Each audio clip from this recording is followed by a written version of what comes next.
سامعین کرام، عصر حاضر کے جامع الحیثیات ادیب جناب ابن انشا المعروف با انشا جی کل تک ماضی بعید کے مشہور عالمی سیاح ابن بطوطہ کے تعاقب میں تھے، تو میں مسمی ابراہیم جلیس آج جناب ابن انشا کے تعاقب میں ہوں۔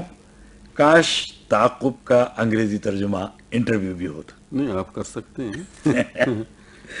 اچھا، ابن بطوطہ کے تعاقب میں جناب ابن انشا نے ابن بطوطہ کو اتنے ہی پیچھے چھوڑ دیا ہے جتنے کہ وہ تاریخ عالم میں بھی ابن انشا کے پیچھے ہیں۔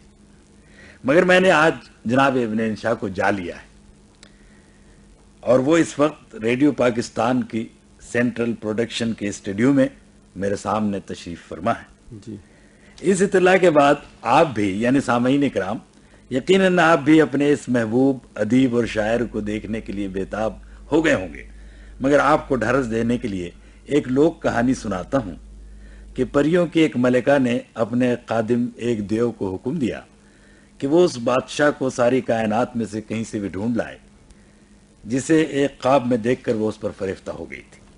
وہ دیو اس بادشاہ کو لاتا تو ہے مگر اس حیت میں کہ بادشاہ کا جسم تو زمین پر رہ گیا، صرف اس کی آواز دیو کی مٹھی میں باقی رہ گئی۔ چنانچہ دیو نے پریوں کی ملکہ سے کہا، ملکہ قاف، تیرے حکم کی تعمیل میں تیرے محبوب کو زمین سے لے تو آیا ہوں مگر تو اسے دیکھ نہیں سکتی، صرف سن سکتی ہے۔ تو سامعین کرام، آپ کا محبوب ابن انشا بھی اس وقت ہمارے سامنے ہے مگر آپ اسے صرف سن سکتے ہیں، دیکھ نہیں سکتے۔ جی، مگر چونکہ چشم تصور بھی آواز کے ذریعے نظروں سے اوجھل شخصیت کا حیولہ تشکیل دے دیتی ہے، اس لیے آپ اپنے چشم تصور وا کیجئے کہ ابن انشا کی آواز کی لہروں سے اس کی سمندر جیسی ڈونگی، گہری اور بے قرار زندگی کا مد و جزر بھی دیکھیں اور تلاطم اور تموج بھی۔ خوب۔ اب ابن انشا صاحب، میں آپ سے مخاطب ہونا چاہتا ہوں۔ ویسے یہ اچھا ہی ہے کہ ہمیں دیکھ نہیں سکتے، چشم تصور ہی کافی۔ نہیں، ویسے میں سمجھتا ہوں کہ یہ بات میں نے بہت سوچ کر کہی ہے کہ آپ کی زندگی بہت گہری، جی، سمندر کی طرح گہری، اچھا، ویسے اور میں پہاڑ کی طرح فراز اس میں میں یہ عرض کروں کہ میں بھی کچھ سامعین کرام سے مخاطب ہو کے میں بلکہ خبردار کرنا چاہتا ہوں کہ بھائی ایک تو یہ ہے کہ جس طرح کی انشا پردازی اور زبان آپ لکھتے ہیں ویسی میں نہیں لکھ سکتا۔ نہیں، انشا صاحب دوسرے یہ ہے ہے سامعین کرام، آپ مطلع رہیں کہ جلیس صاحب مبالغہ ضرور کرتے ہیں، اس لیے جو کچھ وہ کہیں اس میں سے تھوڑا تھوڑا کم کرتے جائیں۔ نہیں، اس میں قطعاً کوئی مبالغہ نہیں ہے، جو کچھ میں نے کہا ہے بہت سوچ سمجھ کر آپ کی اس شخصیت کو، اس گمبھیرتا جو شخصیت کی ہے آپ کی ہے، اس کو سمونے کی کوشش کی، مگر اس کے لیے میں سمجھتا ہوں سمندر بھی کافی نہیں ہے۔ ہر چند کہ آپ دنیا کے 7 سمندر اور 5 بر اعظم ان سب کو اپنے سفر ناموں کے کوزوں میں بند کر چکے ہیں، پھر بھی اچھا کر میں سمجھتا ہوں سامعین کرام یہ نمونہ آپ نے دیکھ لیا نا مبالغے کا، اب سارا انٹرویو آپ اسی نقطہ نظر سے دیکھیے گا۔ فرمائیے۔ اچھا، میں سمجھتا ہوں کہ ہم کچھ سوال جواب جیسا کہ انٹرویو کا طریقہ کار ہے دیکھیں۔ تو پہلا سوال انشا جی اگر آپ اجازت دیں، کیونکہ آپ سوالات کے معاملے میں اجازت دینے میں کچھ میں گھبرا جاتا ہوں جب کوئی سوال چھوٹے ہونے چاہیے۔ یہ سوال چھوٹے تو ہو ہی نہیں سکتے جتنی شخصیت بڑی، تو پھر میں جواب چھوٹے کر دوں گا۔ اچھا صاحب، پہلا سوال یہ ہے جی کہ آپ نے اور میں نے تقریباً ایک ہی ساتھ دنیا ادب میں ہوش سنبھالا ہے، جی، اور انہی دنوں مجھے بھی آپ کے ایک فرد خاندان کی طرح آپ ہی کے گھر میں جی، عرصہ دراز تک رہنے خیر کا کچھ دن کہیے، کچھ دن یا عرصہ، اس لیے میں آپ کے اس ہمزاد سے بھی خوب واقف ہوں جس کا نام شیر محمد خان تھا، جی جی، اور جس نے آپ کو ابن انشا بنانے میں جی اپنی ہستی کو بھی مٹا دینے کی عظیم ترین قربانی دی ہے۔ کیا آپ اس عظیم ترین شخصیت یعنی شیر محمد خان کے بارے میں بالتفصیل یا مختصراً یہ بتا سکتے ہیں کہ آپ کا ہمزاد شیر محمد خان کس دن، کس تاریخ، کس سال، کس سن، کس گاؤں، کس شہر اور اب کس ملک میں عدم سے وجود میں آیا؟ صاحب سیدھی میں ترجمہ یہ کر دوں کہ انہوں نے یہ پوچھا کہ بھئی تم کب پیدا ہوئے تھے، تو اس کے لیے اردو میں لکھنے کے کئی پرائے ہیں، عدم سے وجود میں آنا اور یہ وغیرہ وغیرہ، تو سامعین تو بہت سمجھدار آدمی وہ سمجھتے ہیں۔ قصہ یہ ہے کہ ایک تو آپ اس میں ترین اور عظیم وغیرہ کے لفظ تو اس میں زائد ہیں، چلیے وہ آپ نے لکھے میں نے نہیں لکھے. یہ شیر محمد خان اصل میں میرے خیال میں کبھی رہا نہیں. یعنی جو میں نے جو بھی تحریر لکھی بچگانہ تحریروں سے لے کے کہنا چاہیے کہ جب میں تھا 9ویں جماعت میں 7ویں جماعت میں، تب سے میں نے یہی نام لکھنے کی حد تک چھپنے کی حد تک ابن انشا ہی رہا ہے. شیر محمد خان رہا اپنے سرٹیفکیٹ وغیرہ میں، اور اب تو خیر آفیشلی بھی یہی چیز ہے. تو آپ کو یہ معلوم ہے کہ اس زمانے میں شیر محمد خان تو مجھے کبھی کسی نے کہا ہی نہیں، بلکہ آپ تو قیصر کہتے تھے، کبھی قیصر کہتے تھے. وہ بھی ایک ہوا یہ تھا کہ جب ہم اسکول میں تھے لکھنا تو ہم نے شاعری جو ٹونٹا ہے یہ تو شروع کر دی تھی. عمر کا 11واں سال ہوگا، 6ٹھی جماعت پاس تھے، ایک دور کے گاؤں میں جاتے تھے. اچھا آپ نے کتنے 11 سال کی عمر سے شاعری شروع؟ ہاں بے شک ہے. اس کے باوجود یہ حال ہے. اگر کہیں بعد میں شروع کر دیتے تو پتہ نہیں کیا قصہ ہے. تو اس وقت تو شیر محمد اصغر، یہ پہلی بار بتا رہا ہوں، اصغر تھا پہلے تک.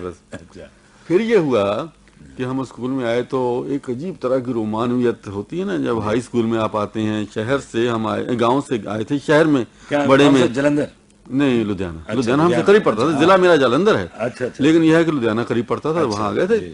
تو ہوتا یہ ہے کہ جب ایک آدمی میرے جیسے ماحول سے ایک بڑے شہر میں آئے تو اتنی تنہائی محسوس کرتا ہے، اپنے آپ کو اتنا مظلوم پتہ نہیں کیا کرتا ہے.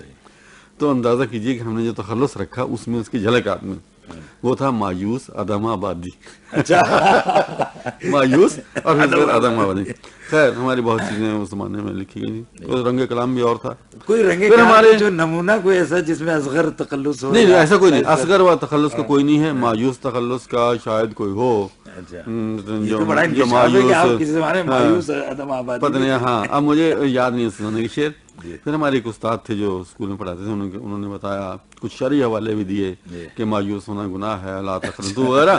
اور انہوں نے کہا تم کوئی اپنا اور اچھا سا نام رکھ دو. تو ہم نے قیصر تخلص، بادشاہ وغیرہ ہوتے ہیں، پتہ نہیں کیوں پسند آیا، کوئی خاص اچھا نہیں ہے لیکن ہم نے رکھا.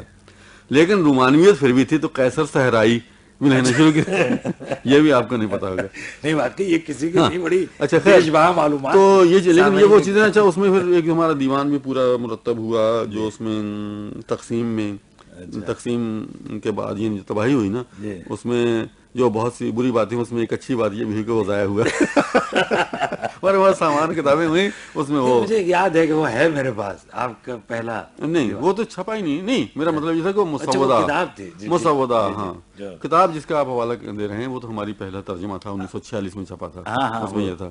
بہرحال یوں کہنا چاہیے کہ جتنا شاعری کا سفر ہے.